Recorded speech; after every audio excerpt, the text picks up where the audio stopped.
салом бачаҳо. мавзӯи дарси имрӯзаи мо навҳо ва шаклҳои ҷобаҷогузории аҳолӣ мебошад.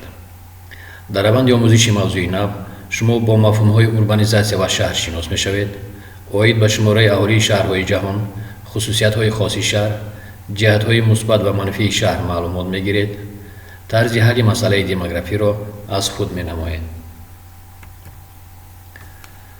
ҷараёни гузариш аз ҷомеаи деҳотӣ ба ҷомеаи шаҳрӣ, ки дар афзоиши ҳиссаи аҳолии шаҳр, паҳншавии тарзи ҳаёти шаҳрӣ ва боло рафтани мақоми шаҳр дар инкишофи ҷомеа ифода меёбад, урбанизатсия номида мешавад. афзоиши босуръати аҳолӣ сохтмони хонаҳои баландошонаро тақозо мекунад. ин ҳолат ҳам дар мамлакатҳои тараққикардаи саноатӣ ва ҳам дар мамлакатҳои рӯ ба инкишоф ба мушоҳида мерасад. урбанизатсия аз калимаи лотинии урб гирифта шуда маънояш шаҳр мебошад. он дорои се аломати умумӣ мебошад. аломати аввал афзоиши босуръати аҳолии шаҳрҳо аст. соли 1900 аҳолии шаҳрҳо 14%, соли 1990 46% ва ҳоло қариб нисфи аҳолии ҷаҳонро ташкил медиҳад. аломати дуюми урбанизатсия ин ҷамъшавии аҳолӣ ва хоҷагии ҷаҳон дар шаҳрҳои калон мебошад, ки ба ин пешравии илму истеҳсолот сабаб шудааст. аломати сеюм васеъшавии ҳудуди шаҳрҳо мебошад, ки тадриҷан ба пайдошавии агломератсияҳои шаҳрӣ ва мегаполисҳо мусоидат менамояд. дар айни замон шумораи сокинони шаҳрҳо ба 3,6 миллиард нафар мерасад. дар миёнаи асри 21 ин рақам метавонад то 5 миллиард нафар афзоиш ёбад. қитъаҳои амрико ва аврупо аз ҳама зиёд урбанизатсия шудаанд. масалан дар британияи кабир 89% аҳолӣ дар шаҳрҳо зиндагӣ мекунанд. сатҳи урбанизатсия дар осиё ва африқо хеле паст аст, аммо ба зудӣ он метавонад баланд шавад ва ҳатто аз нишондиҳандаи миёнаи ҷаҳонӣ пеш гузарад.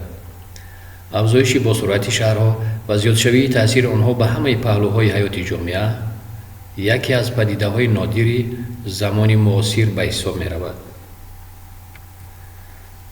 шаҳр чист? шаҳр ободии калони сернуфуз аст, ки маркази маъмурӣ, тиҷоратӣ, саноатӣ, илмӣ, фарҳангӣ мебошад. шаҳр моделест, ки хусусиятҳои табиӣ, этникӣ ва иҷтимоии иқтисодиро инъикос менамояд. ба хусусиятҳои табиӣ мавқеи географии шаҳр, яъне дар куҷо ҷойгир шудааст, дар кадом қисмати мамлакат ҷойгир шудааст, рельефи он, иқлими он ва дигар унсурҳои маҷмӯи табиӣ дохил мешаванд. ба хусусиятҳои этникӣ бошад, ҳайати нажодиву миллии аҳолии шаҳр дохил мешавад. инчунин фарҳанг, забон, хислати равонӣ дохил мешаванд. ба хусусиятҳои иҷтимоӣ, фаъолияти соҳаҳои хизматрасонӣ, соҳаи маишӣ, таҳсилот, таъминот бо хизмати тиббӣ, суғуртаи иҷтимоӣ, нафақа, кӯмакпулиҳо ва ғайра дохил мешаванд. асоси иқтисодиёти шаҳрро фаъолияти корхонаҳои саноатӣ, нақлиёт, тиҷорат, сохтмон, хоҷагии манзил ва ғайра ташкил медиҳанд. таваҷҷӯҳ намоед ба кластери иқтисодиёти шаҳр. дар шаҳр соҳаҳои гуногуни иқтисодиёт фаъолият мекунанд. дар шаҳрҳо ин ё он намуди корхонаҳои саноати вазнин аз қабили металлургия, энергетика, мошинсозӣ, химия, корхонаҳои саноати сабук, яъне корхонаҳои насоҷӣ, дузандагӣ, чарму пойафзол, корхонаҳои саноати хӯрокворӣ вуҷуд доранд. шаҳрҳо марказҳои калони тиҷоратӣ мебошанд. соҳаҳои нақлиёт, алоқа, хоҷагии манзил, сохтмон дар иқтисодияти шаҳр нақши муассир доранд.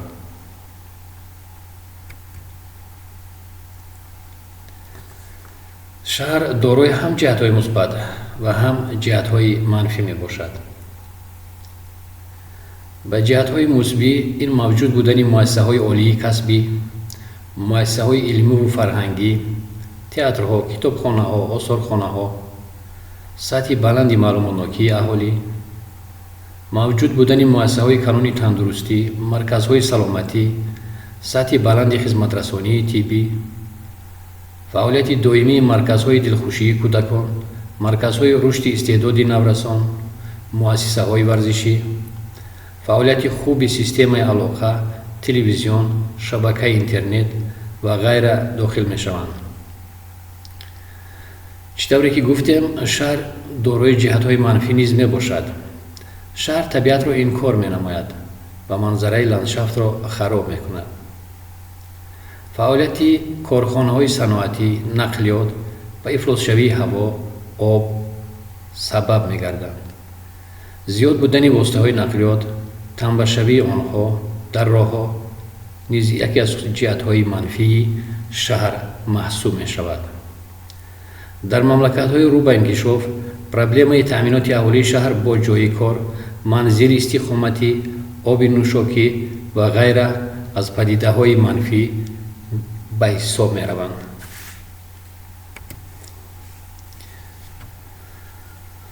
хонандагони азиз, акнун мо масъалаи географиро оид ба демография роҳандозӣ мекунем. шарти масъала чунин аст: зичии миёнаи аҳолии шаҳри Душанбе 6740 нафар дар 1 километри квадратӣ мебошад. масоҳати шаҳр 127 километри квадратӣ аст. шумораи аҳолии шаҳри Душанберо ёбед. шумо медонед ки барои муайян кардани зичии миёнаи аҳолӣ, шумораи аҳолиро ба масоҳат тақсим мекунем. агар аз формулаи мазкур мо шумораи аҳолиро ёбем, пас масоҳатро ба зичии аҳолӣ зарб мезанем. рақамҳоро мегузорем. 127 километри квадратӣ зарби 6740 нафар дар 1 километри квадратӣ, ки дар натиҷа адади 855980-ро ҳосил мекунем. яъне дар шаҳри Душанбе шумораи аҳолӣ 855980 нафар мебошад.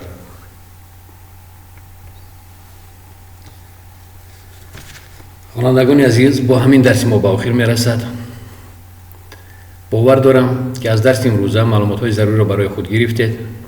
барои гирифтани маълумоти бештар шумо метавонед аз китоби дарсӣ, сомонаҳои интернетӣ ва дигар мақазҳо ба таври васеъ истифода намоед.